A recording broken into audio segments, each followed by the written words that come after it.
Hey everyone, it's Elise, your kitchen shrink, and you're watching ETV, the place to be to create delicious health and a life that you love. And it's the holiday season. Can we get some holiday music going on here? So, for my favorite F words, ready? Fun, friends, family, and food. There's food galore this holiday season. I love it because I'm such a foodie, and I'm hoping that you are too. But one of the questions that I get a lot, and also something that I've dealt with in the past, is how do you not overeat this holiday season? So my question to you is, how do you not overeat this holiday season? I've got 3 tips that I want to share with you on this ETV episode. And first of all, I just want to acknowledge that it's the holidays. We want to feel good. We want to enjoy ourselves. And beating ourselves up is not something that feels fun. It's not something that feels good.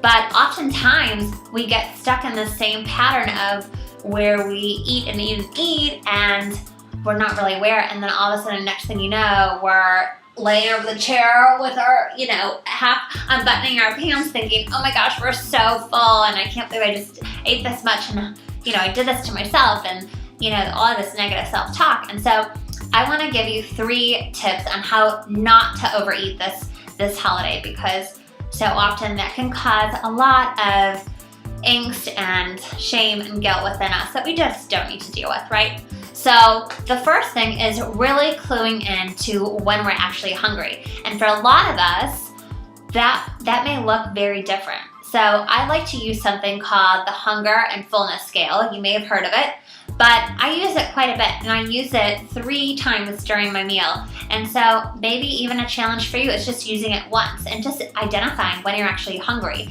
And again, that is going to look totally different from me to you to someone else. So number 1 is on the hunger fullness scale. It goes from 1 to 10. 1 is I am super hungry. I'm ravenous. I could just eat anything, gobble up anything. And so normally where your hunger starts kicking in is about a 2 or 3. Maybe your stomach starts to grumble a little bit. Maybe your mood changes a little bit. There's going to be different signals that your body's going to give you. And so starting to just clue into those and identify with those before you get to that point where you're just like, give me anything in sight, that can be really helpful. So the second key is also knowing on the other end of the scale is where you're at when you've had enough. So being at a 10, that's where I identify as unbuckling or unbuttoning my pants and leaning back and just saying, oh, I'm done, I've had too much, and just being almost sick about it because I've just eaten way too much. And so you want to be full. You want to be at this content place where you're full, you're content, and you're not busting out at the seams.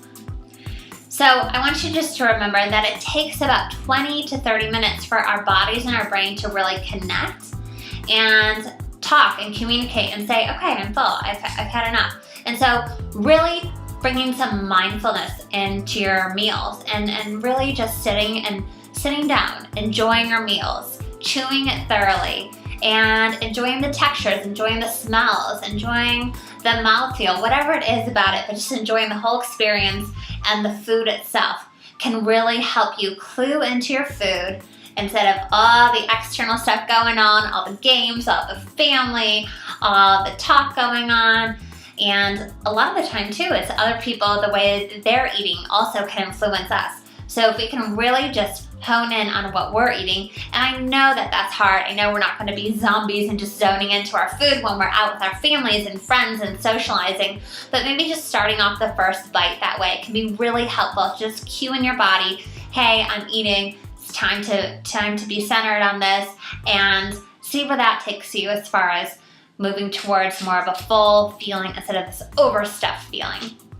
And the third key is eating in moderation. I know that this has been something that is said by a lot of people many different times, but there's some truth to this. And eating in moderation, eating things that feel good to you, because food does not just nourish us on a nutritional and physical level. Food, I believe, really nourishes us on a emotional, on a spiritual level as well. And so enjoying the things that we really love, especially this time of year, this holiday season, it brings back so many memories, so many amazing gifts.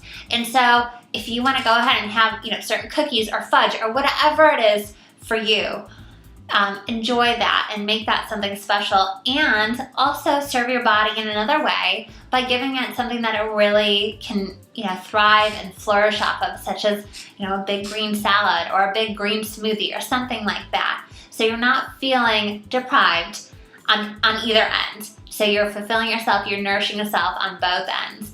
And I think that that's a really important key to take with you this holiday season. So my question for you is, how are you not going to overeat this holiday season? I've just given you 3 tips. I would love, love, love to hear your insights, your comments, your tips as well. So go ahead and leave your comments below. And if you like this video, subscribe to our channel. And for even more juicy insights that I only serve up in my weekly email updates, get your buns on over to mykitchenshrink.com and sign up. I will see you next time on ETV.